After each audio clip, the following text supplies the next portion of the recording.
People are laughing at me right there. Oh my gosh, this is so funny. I never did this in front. Can we just talk about really like low-key here how shy I get? Because there's people watching me. I mean, okay, look where I am. I'm like literally in the middle of a big green field. So, you know, I really want to do this video just the way it is.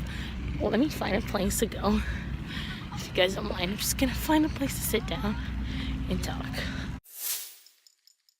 Today I decided to do a video outside. I'm not wearing enough layers for this weather. Do you hear the birds? I am dressing up for the season, not for the weather. Because it's supposed to be warm, because it's April, everyone.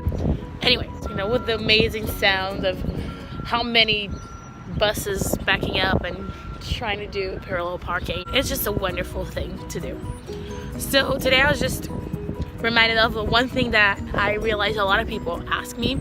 They ask me, like, how is it for you to have been living here in America as a Brazilian? You know, I think in general, for foreigners to come to America, this will happen to them a lot. People will wonder where you're from. I mean, in Brazil, I look pretty Brazilian, but outside of Brazil, I can be anything.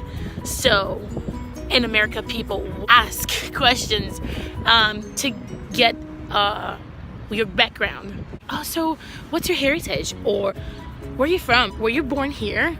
Are your parents Mexican? People will ask that kind of stuff. And it's okay, it's fine. I think it's a lot of fun to live in a country where people are used to so much diversity. It's just beautiful. Another thing about being a foreigner is that you realize how much you like your food. I've been here for 2 years.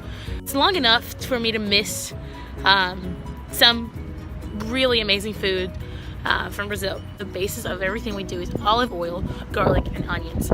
We saute garlic and onions on olive oil before everything. Before making beans, before making rice, before cooking meat, before cooking chicken. If you ever ask me what's the hardest thing for me, it's food. American food is really, it's great, but it's just mostly so processed. It's so fat, and I gained legit 35 pounds ever since I got here. I'm wearing them proudly, but not my favorite thing to have to deal with overweight issues. But anyway, another thing is insurance is like, it's a lot easier to get, you know, things done in your own country. In America, everything's just so expensive. I think is one of the most expensive places to go to the hospital. America, going to the doctors and having like getting things done, like just, you know, tests done or blood tests or whatever, it's just really complicated, and that's definitely a challenge. Another thing that happens as a foreigner is the language. You can see I speak English, but I have a really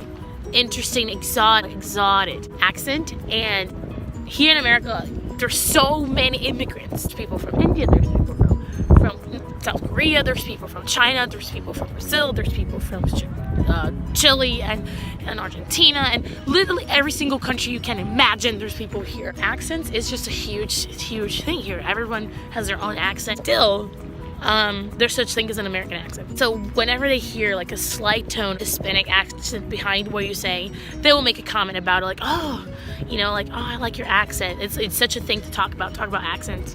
So it's fun to talk about, and it's a challenge to deal with. I mean, there's some people I don't understand here. That happens very often. Whenever I would go to a store in Southeast DC, speaking English as a second language, to understand what the heck they were saying, I can't even try to make that accent, so I'm not gonna try. Are you expecting me to do a little impression? I'm not gonna do it. Living in another country is really hard, but here are the pros. I think is the best thing about being a foreigner in another country is to experience the cultural exchange. And as a Christian, I love that here in America there's so much freedom. I mean, in Brazil we have freedom of religion, which is a blessing and something I'm really thankful for. But I love that we can have a tent on a mall. This is where I work, where we do 24/7 worship, and it's granted by the American Constitution that we can have freedom of religion. We can have a religious expression on federal grounds, and so it's just amazing. Anyways, that's my take on being a foreigner in America, specifically being Brazilian in America and a foreigner in general in America. It's amazing, it's hard, it's challenging, it's everything together. Well, thank you, and God bless you so much. Bye. In today's tutorial, I will teach you how to make my award-winning smoothie. Well, right now there's a banana.